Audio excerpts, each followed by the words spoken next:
Buenas tardes, gracias por estar una vez más en este foro que es la Biblioteca Pública del Estado en Ciudad Real, con los encuentros entre investigadores locales.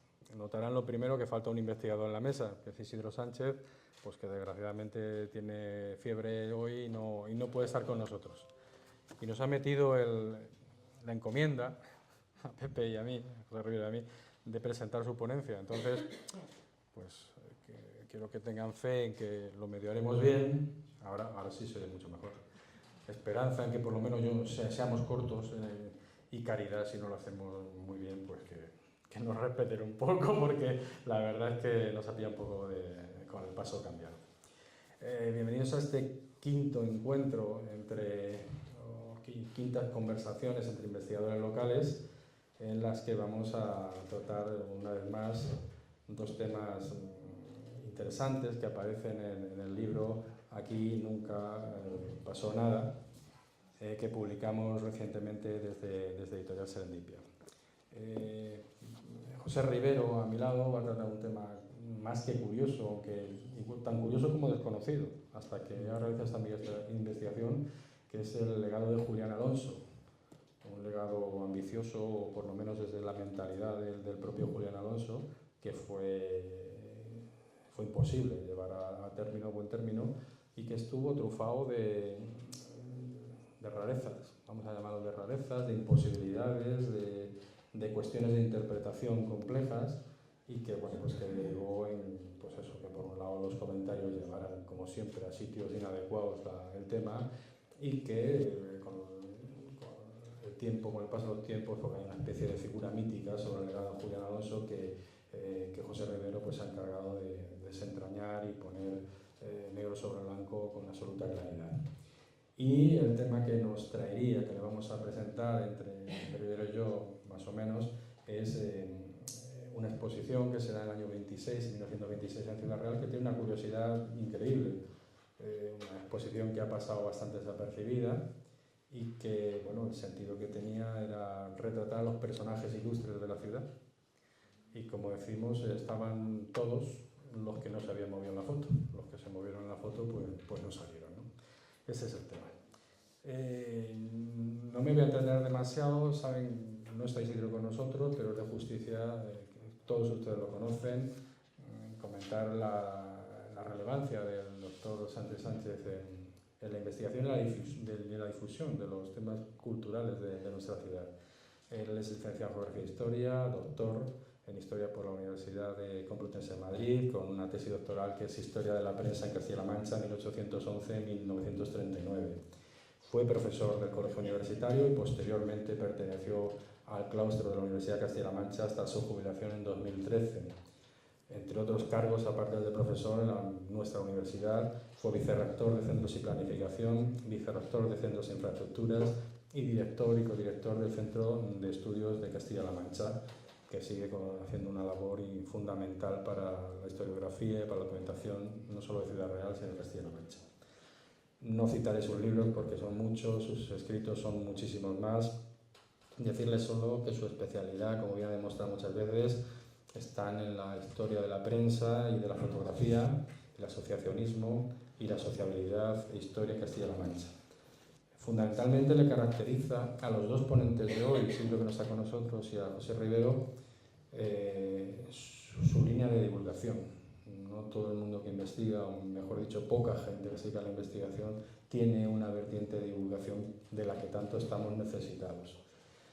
Isidro fue fundador y miembro del Consejo de Redacción de la revista Estudios Regionales Almud, de la revista Añil, Cuaderno de Castilla-La Mancha, ambas fundamentales para nuestra región, y también de Almud Ediciones de Castilla-La Mancha, donde continúa. Y como curiosidad personal local, decir que nos regaló a la editorial Serendipia y a todos los ciudadanos y lectores un magnífico volumen que es Ciudad Real y su prensa 1811-2021, el número 8 de la colección, en la que simplemente dar el dato, se ponen en sus páginas las más de 500 cabeceras que en esos 200 años se han impreso en Ciudad Real Capital, 500 cabeceras.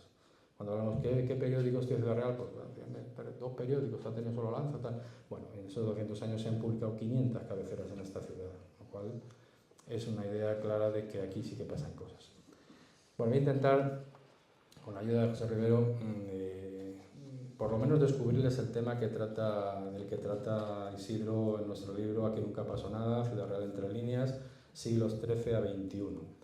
Lo titula así, La crème de la crème en la sociedad manchega, vista por Rafael Cuenca Muñoz en 1926. ¿Pasamos? Sí, quizás sí. ¿Tenéis que pasar vosotros? Sí, sí, ellos. Vale. Bueno, pasa a la siguiente, por favor. Bueno. Vale, vamos. Este señor es Rafael Cuenca Muñoz, la persona protagonista de esta historia, que se produce en 1926. En 1916, las ferias y fiestas de Ciudad Real se desplazan desde la Plaza de la Constitución, la Plaza Mayor, se desplazan hacia el parque. Bueno, pues pasa que se van desarrollando allí durante una década y en 1926 resulta que hay una afluencia extraordinaria de gente con sus chiringuitos, con sus puestos, con su tal, una afluencia enorme de turistas en aquel momento. La feria se desborda en el parque y hay que trasladar las casetas incluso a la Plaza Cervantes, hoy Plaza del Pilar. La feria es un revulsivo absoluto en el año 26 y con una salvedad. La cultura, tal y como se entendía, estamos hablando de teatro, estamos hablando de toros, estamos hablando de la cultura cañí, por decirlo de una manera, ¿no? la tradicional. Pero los conceptos de cultura de profundidad no estaban muy desarrollados en la feria, hasta el punto que esta exposición, que fue extraordinaria, ni siquiera aparece en el programa de ferias del año 26. La exposición se compone de una serie de retratos, que es lo interesante, lo que nos mueve a que en el libro aparezca este artículo, una serie de retratos de las personalidades más importantes, más relevantes de aquel momento, del año 1926. Y normalmente son o dibujos o son pasteles, porque este hombre, Rafael Cuenca, era pastelista, era un dibujante a pastel, de buena fama, porque decían incluso, Sebastián Sullón decía que era un retratista de la psicología, más que de las formas, más que del formalismo externo, que tenía una personalidad propia y que era un tipo original. Aparte de pastelista, era un magnífico caricaturista, un magnífico dibujante. Era una persona que se movía en el mundo de lo que hoy llamaríamos de lo gráfico de forma muy fluida. Inició sus estudios artísticos en Córdoba y posteriormente los continuó en la Real Academia de Bellas Artes de San Fernando. De ahí pasó concluidos a Huelva, donde editó una revista que se llamaba Centauro, un decenal, y publicó un libro importante que era el Libro del Soldado. De Córdoba... ¿tenemos alguna foto? Sí, sí, ese Centauro. Ese Centauro y una más, y el Libro del Soldado. Una más, por favor. Vale, estas son las ilustraciones, estaba trufado el libro de pequeñas ilustraciones. Lo interesante es que la prensa en este momento, Rafael Cuenca ya era una persona importante en el mundo artístico y la prensa habla de él no como un retratista, sino como un sugestionador. O sea, alguien que era capaz de interpretar al personaje que estaba retratando, transmitiendo mucho más allá de lo que simplemente las formas decían. Era un sugestionador, un analizador psicológico del personaje retratado. Pasó después a Albacete, por favor, una más. Una más, este es Centauro también. Vale, pasó a Albacete y en Albacete él crea la Academia de Bellas Artes, que tuvo una relevancia importante en la formación de los jóvenes y los no tan jóvenes de esta ciudad. Y era una academia de dibujo y pintura en la que había secciones como, por ejemplo, dibujo elemental y colorido o yeso y natural. En algunas fotos más que podemos pasar, veis, esta es la publicidad. Director Cuenca Muñoz, el día 1 de corriente se inauguró el curso, dibujo artístico, colorido y composición, en esa jerga que se usaba antes. Y aquí tenemos alguna imagen del interior de las, vamos a llamarlo aulas, en realidad eran pues, las grandes naves, los espacios de la casa que se habilitaban como aulas de formación. ¿Alguna más tenemos? Bueno, esto es el Cuenca Muñoz lo tenéis ahí sirviendo de modelo, lo veis ahí para sus alumnos, como sus alumnos con esas pintas absolutas de época, bueno, pues se afanan en unas instalaciones que hoy nos parece llamar deficitaria. Y este es una caricatura de él mismo realizada por Mateos en Centauro. Vale, pasamos a alguna más. Vale, paramos ahí un poco. En el Círculo de Bellas Artes de Albacete tenemos el preliminar de la exposición que luego se va a desarrollar en Ciudad Real. Y hace una exposición en Albacete con 41 retratos, una vez más, de los personajes más prominentes de la ciudad, que luego es el modelo que trasladará a Ciudad Real en el año 26. Es el mismo modelo. Quiero cansarles demasiados. Esto que va a pasar, bueno, esta es una de las exposiciones de Cuenca Muñoz, como ven ustedes, se codeaba ya con la JET de cada una de las ciudades, por dónde iba pasando, ¿vale? Él va a Albacete, pasa por Ciudad Real, en el 26, como les digo, va a Sevilla, a Málaga y después da el salto a Madrid. Posteriormente, en un momento determinado, de Madrid dará el salto a Iberoamérica, y aquí se produce una confusión histórica en sus biografías porque dicen que se va con motivo de la Guerra Civil, y en realidad pues Isidro Sánchez, el oficial de festejos, bueno, pues como decíamos antes, trufado de actividades teatrales. El teatro estaba muy de moda entonces, las comedias picarescas también estaban muy de moda, fundamental en los toros, fundamental ese tipo de actividades, y fundamental también las actividades religiosas. Eran fundamentales dentro de este programa.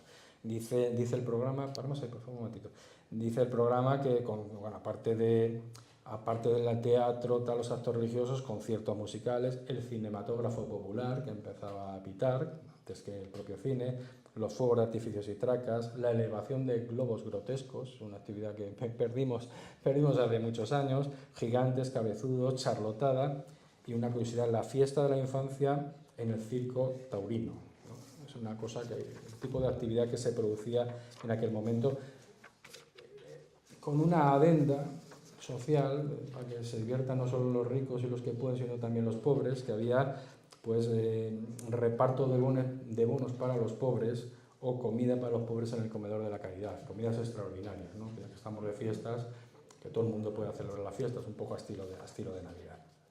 Bien, en este programa, en la exposición, como les decía antes, la exposición de Rafael Cuenca no aparece.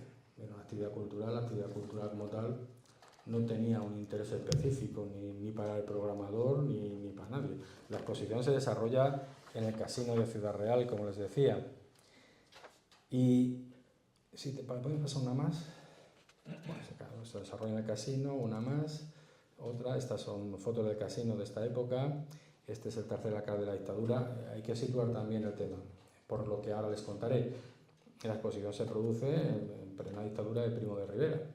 Bueno, pues resulta que esta exposición, compuesta por 10 pinturas a pastel, un estudio boceto y 18 dibujos, que era el total de la muestra, se produce justo en el momento de la dictadura de Primo de Rivera. Cuando se proclama la dictadura de Primo de Rivera, pues hay un movimiento de la gente de pro, pudiente o situada socialmente de forma relevante en el Palacio Episcopal, con estas personas que digo con la mayor proyección social, pues deciden ponerse del lado de Primo de Rivera y pedirle a este que reconozca la Mancha como región, algo que después nos ha sonado. Bueno, la gente que estuvo en esa foto, por eso decía que hay gente que estaba en esa foto, es la que luego en el 26 va a aparecer en la exposición de Rafael Cuenca, pero no todos, algunos se movió y por lo tanto no estaba en la foto, ¿no? Esto es muy interesante. El obispo Estanaga no estuvo, no estaba en esta exposición, no tenía retrato, no tenía dibujo, el Marqués de Treviño no estaba en esta foto, Cirilo del Río y Pérez Molina no están en esta foto.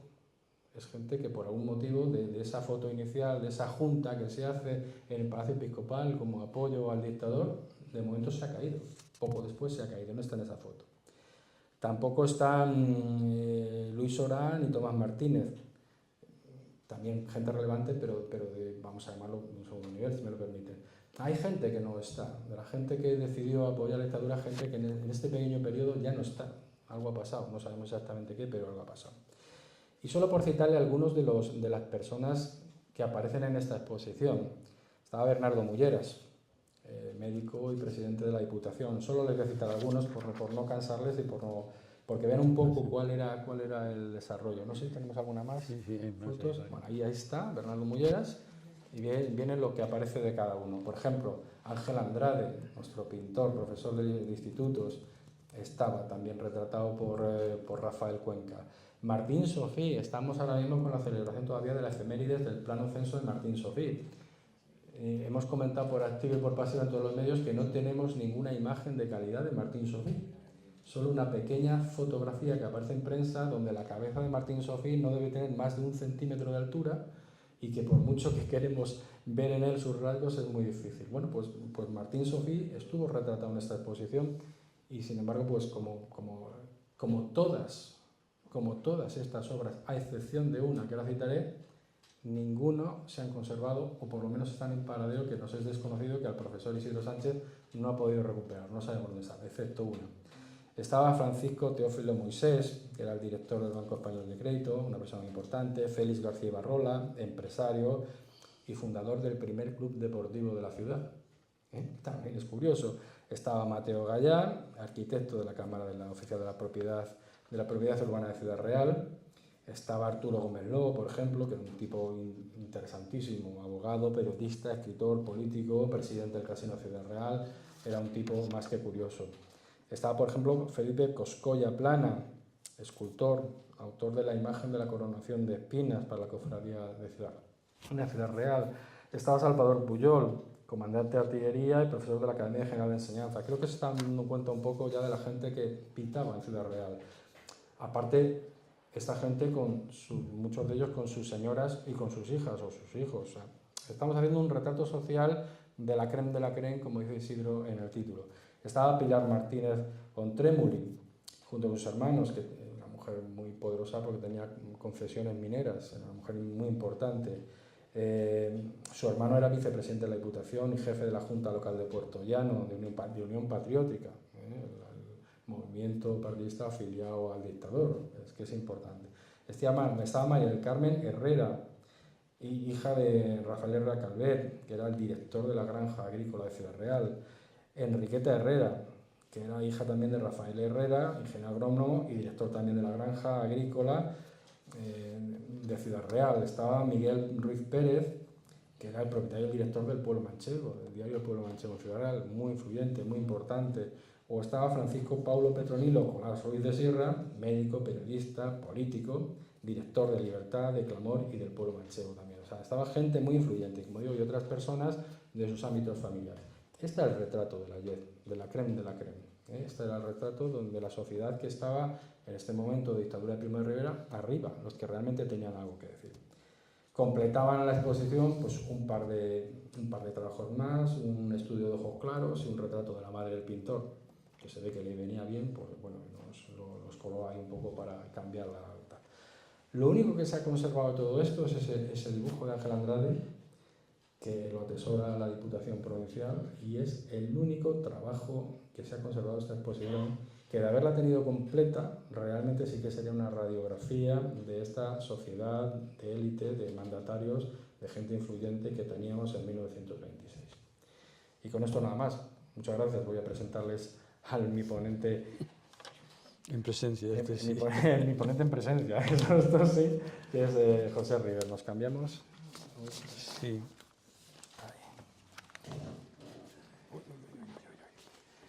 Ahora me tenéis que dar ¿El qué?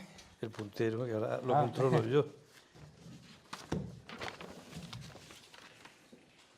Bueno, ahora estoy mucho más cómodo, ¿eh? Parece que no, pero estoy mucho más cómodo. He cambiado de silla y esto es otra. Esa está más baja. Sí. Bueno, José Rivero.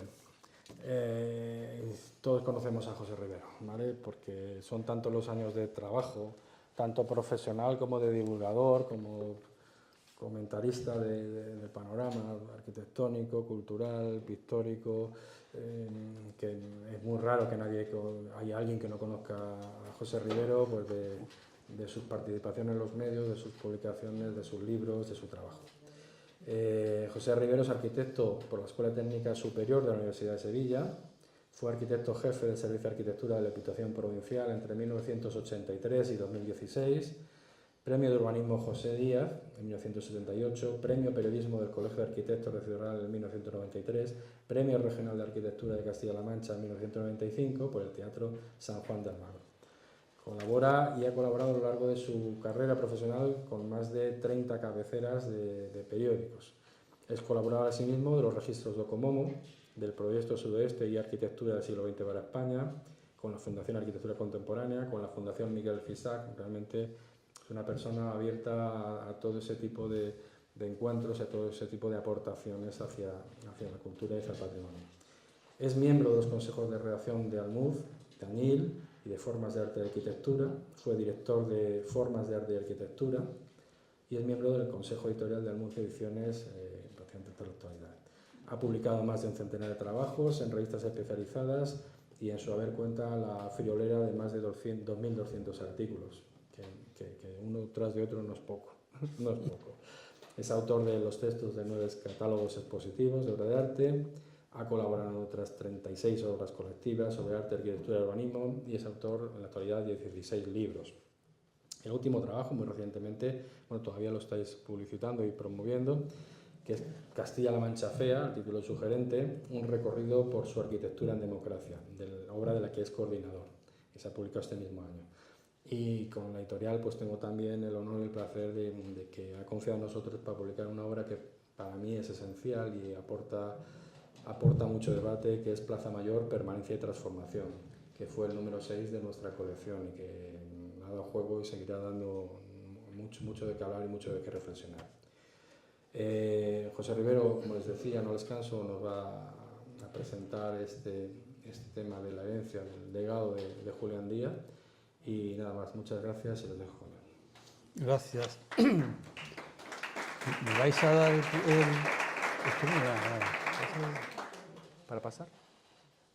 Buenas tardes, gracias por su asistencia y me toca plantear el contenido del trabajo del que me ocupé, que José Luis decía, no tanto el legado, porque el legado de Julián Alonso sería muy polémico, muy prolijo, muy largo, sino lo que queda de Julián Alonso. Él publica el 18 de enero del 62 un trabajo que es anticipador de toda la vorágine urbanística que se cernía sobre la ciudad, que se llamaba ¿Qué queda ya? Bueno, pues la reflexión que yo hago en torno a Alonso creo que es doble. Por un lado el hombre y por otro la ciudad. Por eso hablo de la casa de Alonso vinculada al proyecto que se ha confundido, porque el proyecto del Museo Histórico Sentimental de la provincia de Ciudad Real es, diríamos, que un invento de la hermana de Alonso, no de Alonso. En el testamento de Alonso, que se puede consultar en el archivo de la Diputación de Ciudad Real, que hace en Cádiz en el 41, él no dice nada de esta historia del Museo Histórico Sentimental de la provincia de Ciudad Real. Y es su hermana, que curiosamente muere en el 77, pero fija el testamento casi de manera inmediata en Cádiz, a los pocos meses de la muerte de Alonso, la que introduce esa cuña de difícil, por no decir imposible, interpretación. Y eso es la referencia que yo hacía a la Casa de Alonso. La Casa de Alonso, que por otra parte es un dispositivo, yo no sé si pasáis vosotros o paso yo. Bueno, ahí lo pongo, la Casa de Alonso y el Museo Histórico Sentimental. Esta es una foto suya del interior de la casa. Hay que decir que Alonso, en Ciudad Real, pese a todo, sigue siendo bastante desconocido, pese a que fue nombrado cronista de la ciudad junto a otro ilustre desconocido como Emilio Bernabeu. Yo me he ocupado de Alonso, por ejemplo, en el Diccionario Biográfico de Castilla-La Mancha, pues a partir de esas indagaciones, de la misma manera que en 2002, con una serie de textos que se fueron publicando en mi Ciudad Real, que se llamaba en una serie Las Piedras de la Memoria, y que daban cuenta de los fracasos sentidos y manifestados. Quiero decir que Alonso es más conocido probablemente en su dimensión como fotógrafo. El libro que comentaba José Luis de Sofí, el centenario de Sofí, vienen bastantes fotos de Alonso. Yo no sé quién preguntaba, ¿y este fotógrafo? No, Alonso como tal no es fotógrafo. Alonso era una especie de todoterreno, porque dibujaba modestamente, pintaba también modestamente, y sin embargo tenía mucha importancia como fotógrafo. Yo incluso en un momento determinado pensaba que el carácter documental del archivo, no sistematizado por muchas razones de Alonso, da cuenta de los grandes procesos de transformación de la ciudad en torno a los años 50, que habría que sumarlo pues con el propio Matos, con Morales padre, con las fotos de Müller o de Cigano, gente que unos casualmente, otros pasajeramente y otros establecidos aquí, nos permiten entender el estado de la ciudad en torno hacia los 50. Aquí a la derecha vemos una imagen. ¿Por qué no me dejes el puntero? Porque lo tengo que pasar. No para marcar, el puntero para marcar. Claro. La derecha es una pieza pictórica muy ingenua, muy torpe, podríamos decir incluso, de Alonso, de la plaza de Agustín Salido, donde se ve la torre del... Abajo. Ya. Ahora se ha ido. ¿Y ahora dónde no debía? ¿Qué ha pasado? Yo no he tocado nada. Por favor. Bueno, estamos con el tiempo hoy, ¿eh? Sí. Se activa la presentación. Actívamela y la controlo yo, ¿no?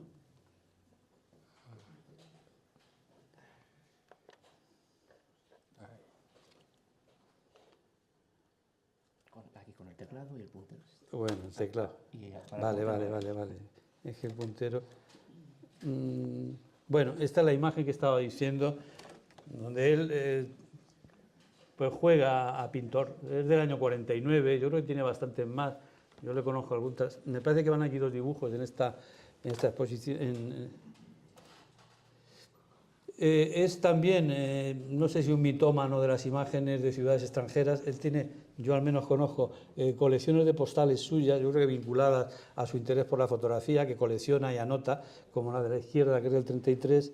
Y esto es una curiosidad, y digo que es curiosidad porque tiene que ver con lo que va a ocurrir. Es la dedicatoria que le hace Paco Pavón a Alonso en la primera edición, no, la primera, porque la segunda la hicimos en Almud, la recuperación en el año 19 con motivo del centenario de Pavón. Esta es la que se hace en Jerez de la Frontera, de 3 ensayos y una carta. Es una dedicatoria que le hace Pavón. De Pavón hay que decir que es el promotor de que se produzca el nombramiento como cronista tanto sobre Bernabéu como sobre Alonso. Y debe haber un vínculo que fluye entre Tomelloso y Ciudad Real en la medida en que Alonso colabora bastante con Albores de Espíritu, que es una revista que se hace en Tomelloso y tiene una aportación sistemática de trabajos de Alonso. Esto es lo que decía, esa mitomanía de capitales extranjeras que colecciona, anota y demás. Y esto es referente al nombramiento, lo que decíamos, de Alonso y Bernabéu, con la foto, es decir, que se produce ya en el año 55, año del centenario, por otra parte, y entonces Pavón, en la sombra, da cuenta en su columna semanal que tiene en Lanza desde el año 52 sobre este nombramiento, que él fue promotor. Yo creo que el interés de Pavón en estas cuestiones arranca en el año 51, cuando Pavón viene a Ciudad Real y escribe 4 artículos en Lanza que llama Crónica de un viaje apresurado. También se reeditó por el Centro de Estudios de Castilla-La Mancha en la colección Recortes de Prensa, y yo tuve el gusto de prologar aquello con un trabajo medio irónico que se llamaba El viaje apresurado o la quita velocidad, que daba cuenta de qué decía Pavón de la ciudad en el año 51-52. Y fundamentalmente Pavón reparaba más en los hombres que en las cosas, reparaba más en los individuos que en los edificios, que en las piedras. Probablemente eso decía, es que las ciudades hay que verlas despacio, decía, y él se ve que en 3 tardes pues no tuvo demasiado tiempo para hacer ese recorrido. Y yo por eso siempre creo que aletea el espíritu de Pavón en el fondo de Alonso. Estas son las 2 esquelas, tanto la de Bernabéu, que emparento no solo por la coincidencia como cronista, sino porque el desempeño en pro de la ciudad que está desapareciendo. Es decir, a ojos de ellos desaparece la ciudad, a ojos de otros, como cuento, lo que se está produciendo es un progreso, el avance del torrismo y una serie de cuestiones, mientras que ellos, desde cierta posición, si se quiere, ingenuista, sentimental, están denunciando las mutaciones urbanas que empiezan a producirse. Estas son imágenes fotográficas del propio Alonso que dan cuenta. La de la izquierda es la de Estación Vía Crucis, donde él anota con la X su casa, y esta es de la calle Zarza, también en proximidad de su domicilio, y que compone la silueta estándar de las calles de la ciudad en ese momento, y que evidentemente estaban llamadas a desaparecer en el curso de 10 o 12 años. Estos son dos dibujos también de Alonso en esa faceta que te comentaba, uno del Cervantes, otro del chapitel de... No, es de San Pedro, ¿no? De Santiago. Santiago, sí. Santiago. Entonces, bueno, muy amaneradito, pero era eso, voluntarioso. Yo creo que tienen bastante más dibujos en el archivo que sería bueno recuperar. Y esto es otra iniciativa, en parte de Paco Pavón, que es el número de Clavileño del año 55, año del centenario, que también tiene un artículo muy interesante y poco conocido sobre Ciudad Real, con dibujos. Es una colección magnífica de Gregorio Prieto, que hace la portada, que es esta, y plantea imágenes del Torreón, con este tipo de cosas tan graciosas como un cactus, la silla, y esta otra de las dominicas desaparecidas en la calle Altagracia. Es decir, que evidentemente siempre Pavón en el fondo. Y entraríamos evidentemente en esa parte que he comentado, es decir, con el proceso de destrucción de la ciudad, que Alonso enuncia y sabe que lo está perdiendo. ¿Y con quién se enfrenta? Pues se enfrenta con los poderes, se enfrenta con la Comisión Provincial de Monumentos. Son imágenes posteriores a la desaparición de Alonso, es decir, que evidentemente Alonso no vio lo que se venía. Digo esto porque en el artículo que citaba antes, el de ¿qué queda ya?, Alonso propone hacer una especie de monumento simbólico, casi un monumento de arquitectura invertida, desaparecida, diciendo esa montonera de cosas viejas. Me recordaba lo que Gaya Nuño propone en el año 61. Gaya Nuño es un historiador muy importante del arte del siglo XX, tiene un libro que es La arquitectura española en sus movimientos desaparecidos. Entonces, bueno, evidentemente, es decir, hay cierta concomitancia en la época, es decir, se está produciendo.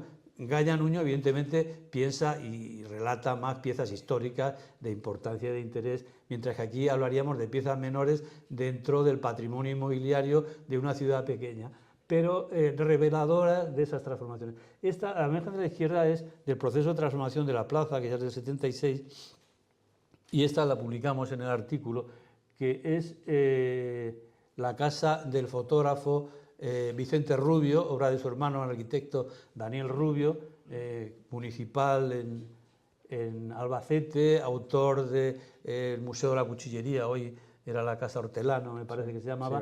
Sí, y este es, bueno, lo traigo un poco como el ánimo que daba la prensa del momento, del año 74. Alonso hacía ya 11 años que había desaparecido y se seguía manteniendo el mismo tipo de registros, como jaleando, al fin derribos. Es decir, evidentemente este edificio no estaba para ser derribado y si tendría necesidad de alguna intervención podría haberse recuperado. Y y muchos más. Yo por eso estoy empezando a inventariar esa posible historia de la ciudad a través de los elementos desaparecidos. Más de lo mismo en el Pilar, en la calle Alarcos, es decir, que es la cuestión que Alonso no llega a ver, pero que supo intuir que estaba en curso.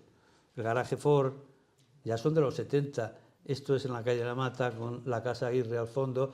Allí se ve, hoy también desaparecido, lo que era la Escuela de Artes y Oficios allí, con la portada, que yo no sé si la dejaron o no la dejaron, que era una técnica municipal totalmente reprobable, que se reproduce en la calle Infantes, en la casa del Marqués de Villaste.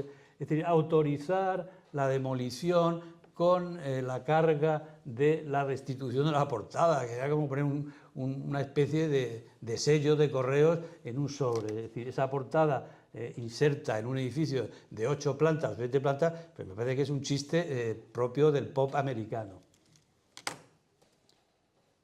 Estas, bueno, pues igual, esta es el Cine Castillo en el interior, es decir, otro proceso de desaparición de elementos patrimoniales. Si no se trata ya cuando se produce el debate de la conservación de la ciudad, y es la lógica periodística de todos los que en los años 60 son partidarios de esa renovación, el propio San Martín, que yo he pleiteado con él en alguna ocasión a través de textos de cartas, no había elementos de importancia, me decía, salvo la puerta a Toledo. Bueno, pues por esa regla de tres hacemos una solución a la Palestina, ¿no? Es decir, arrasamos todo y luego que venga un tram de turno y levante un resort turístico. Es decir, bueno, pues en base a esa lógica, es decir, hoy ya empieza, bueno, ya desde los años 80, que empiezan a plantearse teorías urbanísticas más moderadas, más contenidas, viene toda la teoría desde Italia de urbanismo y austeridad. Es decir, los procesos de demolición siempre son más costosos económicamente y no digamos a los efectos de contaminación. Es decir, es mucho más barato rehabilitar que tirar y construir. Pero aquí esa asignatura, esto es más reciente. La de la izquierda son las casas militares que estoy convencido que se podrían haber rehabilitado y tenemos un problema tremendo en Ciudad Real, en Castilla-La Mancha y en España de la vivienda que no se atiende y se destruye un patrimonio. Y este es un caso que yo cuando me preguntan por el problema de la vivienda es que en los años 50 hasta los años 80, es decir, había mucha promoción pública de vivienda y cuando digo promoción pública no me refiero al Ministerio de Vivienda, sino a entidades, patronatos. Estos son el patronato de las casas militares que tenían muchísimas viviendas y evidentemente yo sé que las fueron enajenando, en algunos casos o vendiendo en Madrid, en Sevilla, en Albacete, y estas viviendas yo creo que estaban bien, lo que pasa es que es un proceso donde participan las propias administraciones, es decir, la universidad, el ayuntamiento, el Ministerio de Defensa, y están tratando de buscar rentabilidad en el suelo nada más. Es decir, eso, es decir, rehabilitado, es decir, habría dado pie a aquellos alojados de Padre Ayala que se convocó en el 2004 a un concurso. Ya han pasado 21 años y el concurso está en el alero, nunca mejor dicho, por no decir que está en otro sitio.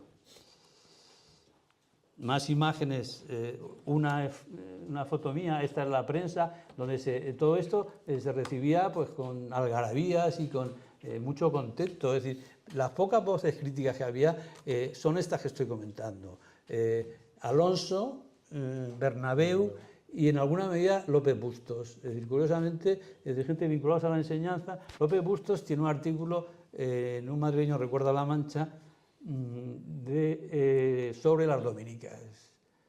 La destrucción de las dominicas, cuando ve un camión con tal... Bueno, pues es otra historia tremenda. Es decir, que aquello estaba mal. Bueno, estaría mal, pero siempre hay posibilidad de intervenir. Y lo que se hace es una sustitución absoluta. Es decir, lo que hay ahí ahora es un bloque de viviendas anodino, y eso que los arquitectos trataron de hacer algún tipo de recercado en los huecos, pero evidentemente la debacle ya estaba en marcha. Y entonces casi la propuesta sería hacer ese inventario de las arquitecturas desaparecidas, es decir, de manera indebida.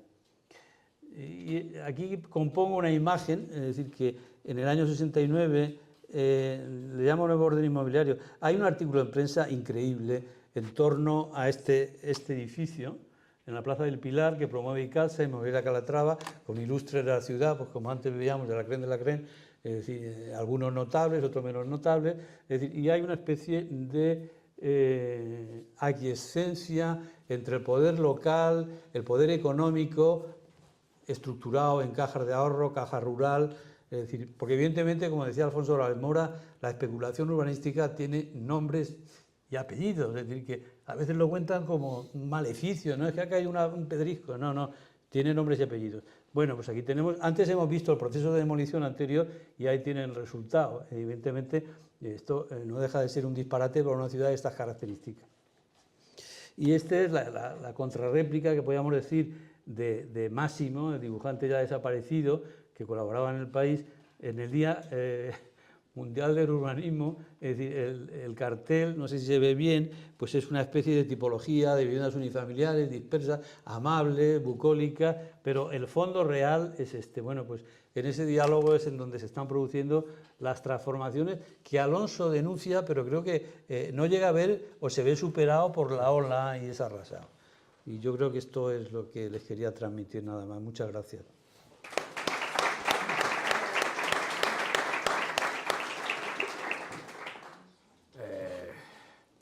Bueno, vamos a iniciar, si les parece, un turno de preguntas. Las que pudieran deducirse de la breve exposición que he hecho sobre el artículo de Isidro, pues intentaremos darle respuesta.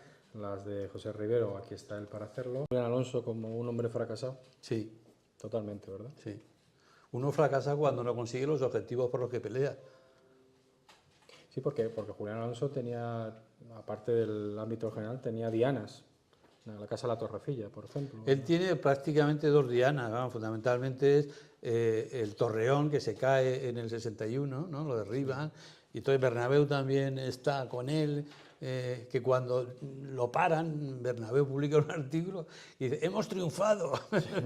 Bernabéu fue parte importante en los rituales académicos y profesionales de la celebración del centenario del 55, porque se plantó una chistera y una especie de smoking y procesionó como si fuera un personaje de otro mundo. Él tiene una colección de artículos. Yo creo que estos artículos había que recuperarlos. ¿A quién corresponde? Pues no lo sé. Es decir, él tiene, estos artículos se llaman Un rey en Ciudad Real, que son como 8 o 10 entregas, donde él juega a que viene Alfonso X el Sabio, pero claro, no conoce esto, pero coño, qué despropósito de esto aquí. Y entonces es un poco el lazarillo que le va acompañando y le va a decir, no, esto era la portada, esto era la entrada. Es decir, yo creo, de la misma manera que cuando muere Alonso, Paco Pérez Fernández, que Paco Pérez Fernández sí al menos están publicadas las efemérides manchegas en 2 tomos, con una reedición de la BAM, dice, Alonso, en el año 63, merece 2 cosas, el nombre de una calle y que se publique su obra. Yo creo que evidentemente, es decir, los artículos de Alonso están bastante concentrados, creo que en Lanza, en Albores de Espíritu, pues se articulan los más interesantes, sobre todo los que conciernen a Ciudad Real, porque él tiene una serie del Callejero Floral, sí, que se dedica a recorrer las calles Ciprés, Rosa, es decir, aquellas calles que tienen, como él era botánico de formación, porque él estuvo de profesor en Cádiz, llegó a la cátedra de Ciencias Naturales, pues tenía esa... Y luego tiene también sobre plazas, tiene un artículo extraordinario sobre la Plaza Mayor que yo utilicé en mi trabajo, es decir, que evidentemente yo creo que sería necesario esa recuperación, es decir, tanto de Bernabéu como de Alonso. Sí, porque hablamos de Bernabéu Alonso como un tándem que, aun no teniendo los mismos objetivos, iba en la misma dirección, sí, frente a otro cronista que fue Antonio Ballester, que representaba la otra tendencia, ¿no? Pero Antonio Ballester, entre otras cosas, fue alcalde 7 años. Y él, evidentemente, en ese expurgo, él juega a una butad. Él dice en un momento determinado, está publicado un artículo suyo, habría que preservar una parte de la ciudad, es decir, hacer una especie, como en Barcelona, el pueblo español, que se quede todo y lo demás que crezca. Pero claro, es decir, su opinión, que fue cronista, pero claro, es un cronista manchado sí, porque, por su condición de alcalde, que evidentemente creo que estuvo del 60 al 60 y... Luego la sustituye Vitorino Rodríguez.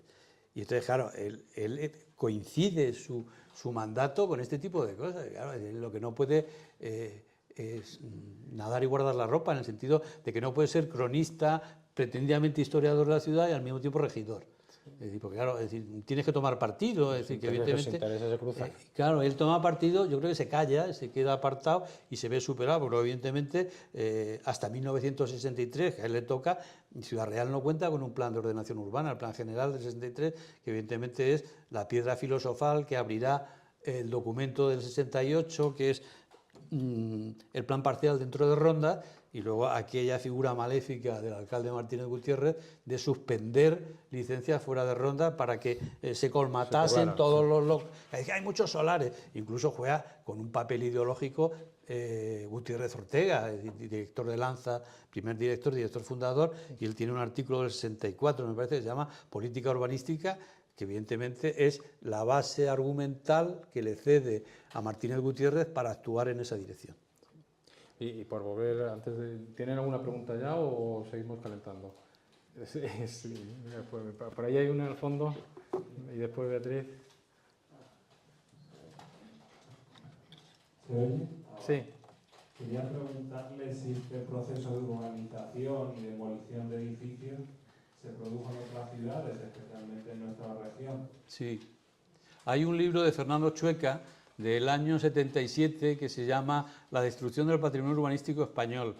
Entonces Fernando Chueca, pues, que se ha recorrido todas las ciudades, capitales de provincia, que evidentemente podría haber bajado a ciudades intermedias, no capitales, y él establece una puntuación, es decir, que va calificando el grado de deterioro urbanístico. Y en Castilla-La Mancha, Ciudad Real, Guadalajara y Albacete las puntúa Chueca con un 10, es decir, que es el máximo nivel de deterioro. Año 77, justamente en los principios de la transición democrática, y en donde los movimientos sociales más progresistas del momento están convencidos que con la llegada de los ayuntamientos democráticos, año 79, primeras elecciones, esto se solucionaría. Y evidentemente a los hechos me remito. Es decir, esa es la situación. Si esa puntuación de Chueca se hiciera, se puede consultar el libro, todas las capitales de provincia, pero aquí en Puerto Llano me imagino que se habría llegado también a un puntazo. Claro, el Paseo de San Gregorio es bastante imponente y me imagino que pequeñas destrucciones se pueden producir. Se salvan los valores patrimoniales que actúan como freno, en el libro de Chueca, de Cuenca y Toledo, y aquí podríamos decir los valores patrimoniales de Almagro, de San Carlos del Valle o de Villanueva de los Infantes actúan como freno, pero bueno, freno relativo, es decir, porque las amenazas siguen estando ahí. Es decir, el problema, dice Chueca, no sé si en ese libro o en otro momento, se debe fundamentalmente, y es muy duro, pero lo dice Chueca, no lo digo yo lo retomo, se debe a la incultura de las clases rectoras. Beatriz, por aquí. Pues yo quería preguntar... Espera. Bueno, yo creo que me da tiempo. Sí, te oigo, sí. Es para ver. Pepe, yo quería preguntarte por el papel de Julián Alonso en el Instituto Maestro Juan de Ávila, bueno, antes de llamarse Juan de Ávila, el segunda enseñanza de Ciudad Real, porque aunque efectivamente, como habéis comentado, él era profesor en Cádiz, sí. Pero... estuvo en Vigo primero, luego estuvo en Cádiz. Pero la guerra, creo que es así, la guerra le pilló aquí y le encargaron que se quedara... Asumió la dirección, sí. Él viajaba con frecuencia a Ciudad Real, Cádiz, desde que él, creo que en el 21 es cuando se asienta en Cádiz, en el Columela, y pues vendrían Navidades, porque yo creo que aquí solo tendría la hermana esta que organizó el follón con el testamento, que eso ahora hablamos de ello. merece otro comentario. Y claro, él viene en verano, el 18 de julio del 36, sabemos lo que pasó, y le cogen Ciudad Real, entonces él no puede volver a Cádiz y ya se queda aquí, se queda los 3 años de guerra, es decir, entonces asume la dirección del instituto, pero vamos, yo creo que pasando de puntillas y vuelve a Cádiz, es decir, que a él no le quedan, por la razón que sea, ganar de... Que yo creo que son los años en los que él perfila más el interés por los temas locales, porque yo creo que el perfil de estudioso, por lo que él escribía, pues estaba más en los temas de ciencias naturales, de botánica, de investigación del paisaje y este tipo de cosas. Y yo creo que a partir de ahí pues se le van abriendo los ojos, y entonces eso es lo que constituye, porque su tarea de escritura sobre la ciudad y en la ciudad se desarrolla en los 40 y en los 50 y hasta que muere en el 63, es decir, que son los años en los que él se centraba. Yo creo que esos años a él le servirían pues como un espacio de reflexión, tiempo de silencio, pero también tiempo de reflexión. Pero yo creo que también se implicó de alguna manera en rehabilitar lo que se podía en ese momento, estamos hablando de los años de 36 a 39, no tanto el propio edificio como el patrimonio, como todas las cosas que había dentro del instituto. Él tiene fotos de los gabinetes, las vitrinas y demás, pero más allá de eso no hay. Sospecho que sí, porque él se ve que era un hombre muy metódico y muy detallista, es decir, que eso lo llevaría bien.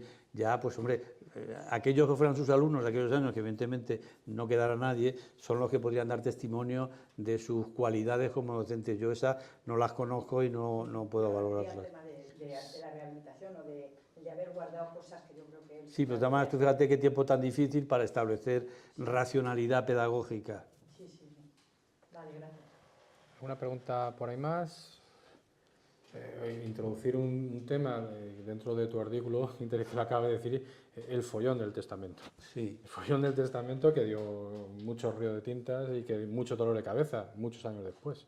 Claro, porque es que el cuaderno particional es del 84, han pasado 20 años desde que se ha muerto Alonso y le toca el chinato a la Diputación, porque la hermana, pensando que tenían una colección extraordinaria, que tenía una colección importante pero no extraordinaria, vamos a decir, y yo creo que es el error de Alonso o de la hermana, es hacer esa propuesta presuntuosa de un museo histórico sentimental de la provincia. Hombre, elementos provinciales había pocos, es decir, más. Si hubiera optado por que las colecciones del hermano, lo que en parte subsiste como el legado en el archivo de la Diputación, hubiera sentado las bases de un museo municipal, un museo de la ciudad. Es decir, probablemente habría tenido un encaje. Yo creo que su documentación fotográfica, pictórica y gráfica daría mucho juego en ese campo. Esta ciudad no tiene un museo de la ciudad, cosa que es muy normal en Centro Europa. Tener un museo de la ciudad donde tú le cuentas a la gente que viene, pues lo que le estamos contando en los libros, pero si no leen los libros, bueno, que vean la planimetría, y además yo creo que hay una serie de elementos claves, ¿no? Es decir, desde la Carta a Puebla hasta la piedra armera que está allí, es decir, que ya hay muchos elementos disponibles, lo que pasa es que falta voluntad política y dimensión cultural para desarrollarlo. Si hubieran dado esa opción, probablemente otro gallo habría cantado, pero claro, esta señora tiró pensando que tenían, y hombre, tenían fotos, tenían documentos, la colección de cabezas de personajes del Quijote de García Coronado, que la robaron, porque claro, la casa fue vandalizada, la hermana muere y se pasa muerta en la casa bastantes días, entonces, bueno, en paralelo pasan muchas cosas. La casa está fuera de ordenación, y luego el ayuntamiento la declara en ruinas, con lo cual el problema es tremendo. Y claro, el asunto es que la hermana se declara católica romana y declara heredera universal a su alma, con lo cual hubo que involucrar al obispado, que era el intérprete de la Iglesia Católica. Claro, era una cosa casi de película de los hermanos Marx, con todos los respetos a los testamentos de los hermanos Marx. Entonces, claro, eso era una butad, es decir, eso estaba condenado al fracaso.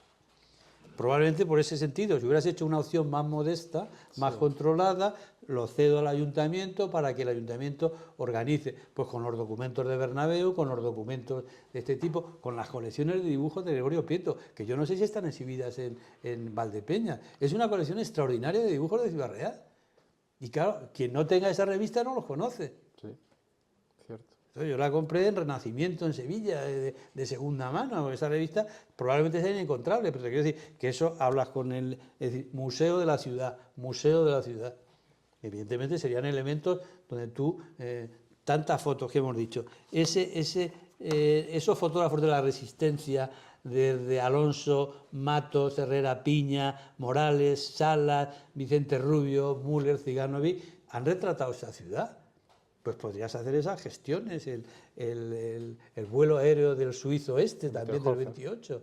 Pues yo creo que hay una serie de elementos que yo creo que no lo que dijo Paco Pérez de calle a Julián Alonso, publíquense sus textos, sino desen pasos en pro escolástico. Tú que estás aquí y que estás soltando ideas todas las semanas, es decir, la idea de un museo necesario, porque claro, a mí un museo de Bellas Artes está muy bien, el museo arqueológico también está muy bien, pero yo creo que el museo de la ciudad, que puede tener una parte de colecciones fijas y otras de colecciones temporales, me parecería una idea extraordinaria. Lo que pasa es que, claro, los políticos yo creo que están a otra cosa, me da la sensación. Hablando de las batallas de Julián Alonso, una de las cosas que le caracterizó fue el enfrentamiento continuo con la Comisión Provincial del Patrimonio. Sí, sí, porque es decir, tú has dicho antes que uno de sus frentes de batalla era el Torreón, con el Bernabéu, y la Casa de la Torrecilla. La Casa de la Torrecilla es lo que está enfrente de San Pedro, que era una casa que procedía del legado del historiador... Ramírez. No, el de Carrión. Bueno, es una casa que está retratada por él, yo he visto fotos suyas, y entonces él peleó mucho, es decir, por eso, y claro, cuando al final se vio chuleado por la Comisión de Patrimonio, por todo eso, ya es cuando publica ese artículo el 18 de enero del 62. ¿Qué queda ya? Pues era sintomático que en el 62 dijera eso. Claro, la Casa de la Torrecilla respondía a un modelo, se cree que a un modelo de construcción en Ciudad Real, donde había casas señoriales que estaban acompañadas de un torreón, no sabemos si defensivo o simplemente enseñativo, es decir, para que la gente se viera el poder, del que queda el resto, si no estoy equivocado, Pilar, el Museo de Villaseñor, conocido ahora mismo como Museo de Villaseñor. Inocente Herbás era venía del legado testamentario de Inocente. Solo queda ese torreón en la ciudad de... La casa de la Torrecilla, pasábamos por ahí todos los días y fue apuntalada porque realmente salió una grieta en vertical de todo un paravento que se caía a la calle que conducía de San Pedro a los Mayanistas, ¿os acordáis? Sí. La calle Ruiz Morote. Sí. La casa de la Torrecilla, que yo recuerde, en el año 57, por ahí, estaba en ruina. Estaba totalmente en ruina. Ya, pero como todo el patrimonio, si no se sujeta. Entonces, Claro. yo quería decir una cosa. El problema de las ciudades, que es grave lo que se tira, y por aquello de lo que siempre ha dicho Chueca Goitia, que hay que ir dejando invariantes para que una ciudad se consolide y consolide una estética y una manera, invariantes arquitectónicos me refiero, ¿no? Y de planeamiento urbano de la ciudad y tal, que lo decía Chueca Goitia, el problema de la ciudad es lo que se tira, pero sobre todo es cómo se vuelven a construir y a reconstruir, para mí. O sea, porque si tú sigues páginas antiguas de cualquier capital de provincia de este país, pues Alicante, Barcelona, Madrid, bueno, incluso de Nueva York, por ejemplo, ves que se tira un patrimonio brutal, porque la morfología, la manera de vivir, las personas, en vez de en grandes palacios y en sitios imposibles de mantener, residencias imposibles de mantener por su tamaño y por los costes de mantenimiento, hay que recurrir a otra tipología de vivienda. Ahí hay una cosa que yo tematizaría. Los invariantes de Chueca no son esos. En Chueca los invariantes son los lenguajes históricos de la arquitectura islámica hispano-musulmana. Lo que tú dices conecta, es decir, en el año 81 hicimos en el Colegio de Arquitectos una exposición que se llamaba La destrucción de la ciudad, que lleva uno, me pasa como Alonso, me estoy cansando ya, es decir, porque no sirve para nada esto, donde poníamos una foto del antes y el después. Y hubo, creo que fue Cecilio López Pastor, porque dijo que nosotros, en mi caso, que yo era muy joven para saber de estas cosas. Bueno, pues no lo sé, si hay que esperar 100 años para poder opinar. Lo que está claro, y luego alguien, Pedro Peral, en una mesa, en el Colegio de Arquitectos, una mesa redonda, donde vino Alfonso Álvarez Mora, ese que dijo que la especulación tiene nombres y apellidos, no son fenómenos metafísicos y abstractos. Se planteaba que el proceso de destrucción, hablando de Ciudad Real, era consecuencia de que las tipologías edificatorias eran endebles. Es decir, bueno, eso evidentemente, es decir, hay un concepto en el siglo XX de la casa moderna, la casa higiénica, la casa habitable, que no sería compatible con todo eso. Pero al mismo tiempo que entendemos que ese proceso de renovación puede producirse, hubo casos en los que eso era totalmente falso.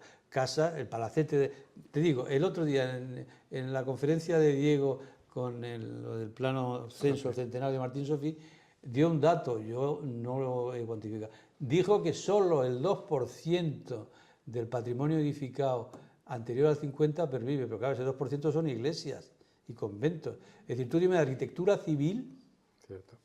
pues lo podemos contar con orden de una mano. Es decir, y sin embargo, en esos años, es decir, se confundían churras y merinas. Es decir, que había elementos que efectivamente las ruinas son subsanables técnicamente. Es decir, y si hay voluntad se subsanan. Lo que pasa es que cuando las perspectivas de lucro son superiores al valor del inmueble, al coste de reposición, evidentemente el propietario del suelo sabe lo que tiene que hacer. Pero en el caso del señor del que tú estás hablando, es todo muy irreparable.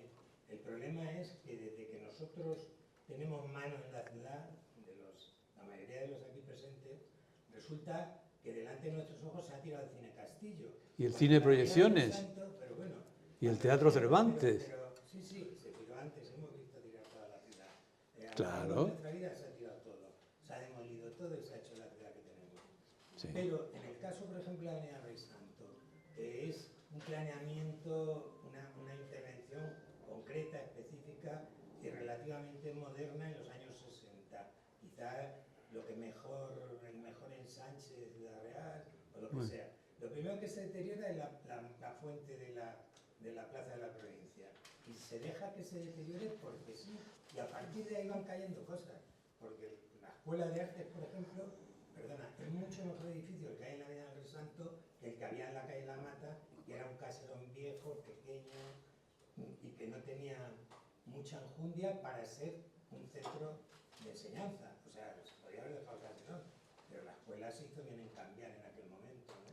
Hay un debate en torno a 1957 que estoy estudiando para la segunda entrega sobre la Avenida del Rey Santo. Hay un debate curiosísimo sobre el periódico. Fíjate que no participa el ayuntamiento y los sindicatos. Los sindicatos hacen el grupo Obispo Estenaga, es decir, que es vivienda social, como hacía la obra sindical del hogar, pues como las de Pío XII, las de Padre Ayala. Entonces lanza, yo creo que San Martín, lo que pasa es que son artículos, uno es Crónica de Domingo, y viene a decir, hombre, en una avenida de nueva formación, ¿qué hacen estas viviendas? Porque efectivamente, es decir, yo he estudiado con detalle la obra sindical del hogar y las tipologías constructivas dejan mucho que desear. El caso de Pío XII que podemos ver. Y aquí, es decir, la respuesta que le da Miguel Narro, secretario de los sindicatos de Ciudad Real, al periódico es curiosísima. Viene a decir que si los trabajadores, los productores, como decía, no tienen derecho a vivir en las zonas céntricas, y que si es por mármoles y movimientos de fachada, y es una cosa, una confusión sobre qué es el problema de la vivienda y cuál es el problema de la ciudad. Son problemas distintos, están conectados, pero no tienen nada que ver. Y claro, él dice que esa promoción de 87 viviendas o las que fueran, si no se hacía aquí, se la llevaban a otro sitio. Y claro, Ciudad Real no podía perder en ese momento. Entonces, el chantaje es que si protesta, pero claro, lo que es sorprendente, y ese me parece está de alcalde Ballester, sí, que el ayuntamiento no dice absolutamente nada.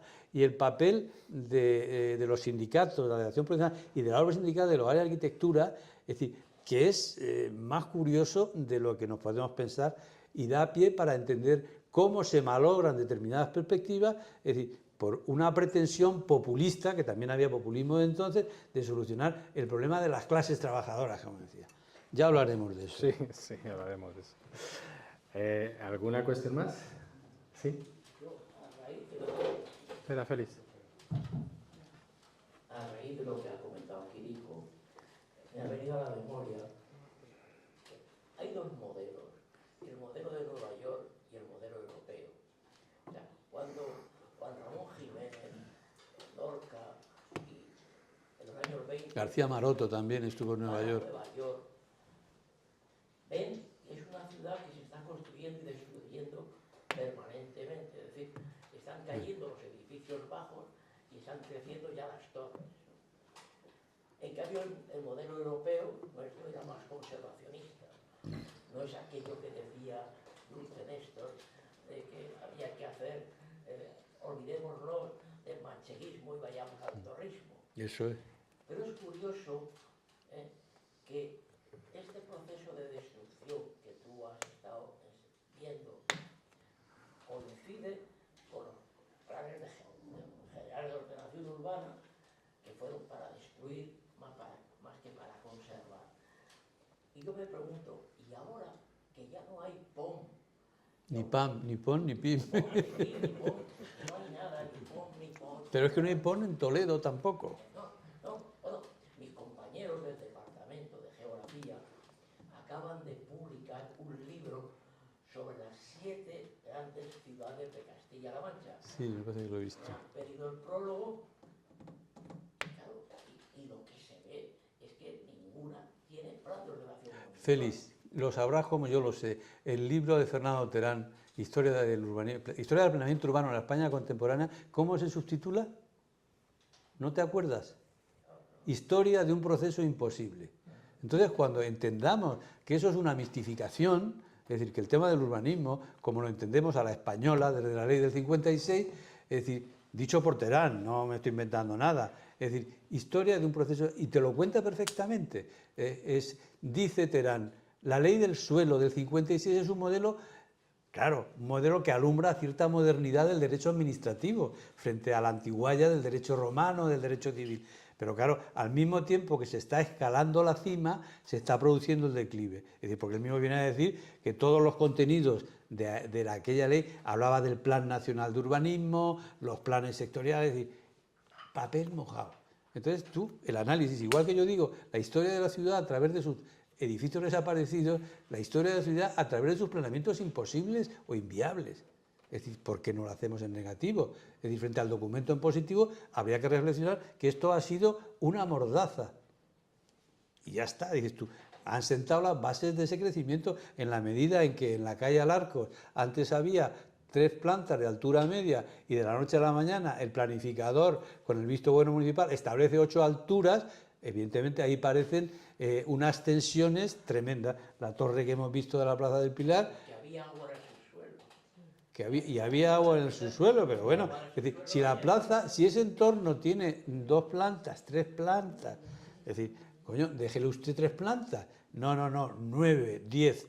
Entonces, claro, es decir, ¿y por qué se producen esas plusvalías en ese punto? Como decía el mismo Alfonso, no era Alfonso Álvarez Mora, es decir, y en la calle del Ciprés el valor del suelo solo son 2 plantas. O vamos al derecho urbanístico francés de un valor medio nacional, donde todo el mundo tiene el mismo derecho al aprovechamiento urbanístico, porque ¿qué pasa? Que el propietario de la calle Alarcos tiene más competencia en contenido edificatorio que otro.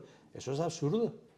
Entonces, es decir, historia del planeamiento en sus documentos imposibles. Ese museo de la ciudad, donde lógicamente el mapa de Sofi... Sí, sería una pieza importante. A mí me gustaría un día que estuviera ese museo, que estuviera ese mapa y que pudiéramos poner al lado otro que tengo yo guardado, que es el de los 3 barrios de la ciudad, para ver claramente la diferencia. No, si hay mucha documentación fotográfica, cartográfica, es decir, que se podría, lo que pasa es que, claro, es decir, probablemente se sientan retratados algunos políticos que han sido algo aquí, ¿no? Evidentemente no es cómodo entender lo que está ocurriendo, pero bueno. ¿Alguna cuestión más, por favor? Sí, pues vamos a ir cerrando. Sí, porque esto cierra. Le quería preguntar, porque cuando antes le he hecho esa pregunta, ha citado un libro, sí, que no sé si era La destrucción del patrimonio o... La destrucción del patrimonio urbanístico español. Fernando Chueca Goitia, 1977, editorial Espasa. Vale, pues gracias. Igual lo tienen aquí en la biblioteca, eso no lo sé, pero vamos.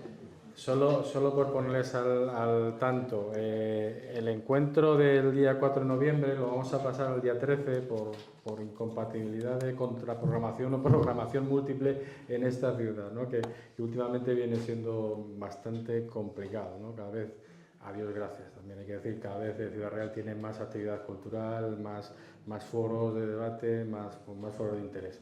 Entonces, pues hay una cosa el día 4 de noviembre que coincidía en la que tenemos que estar y lo vamos a pasar al día 13, ¿vale? El encuentro del día 18 se mantiene en su fecha. Muchas gracias por venir a todos. Ahora que estamos empezando, parece ser el fresco o el medio invierno.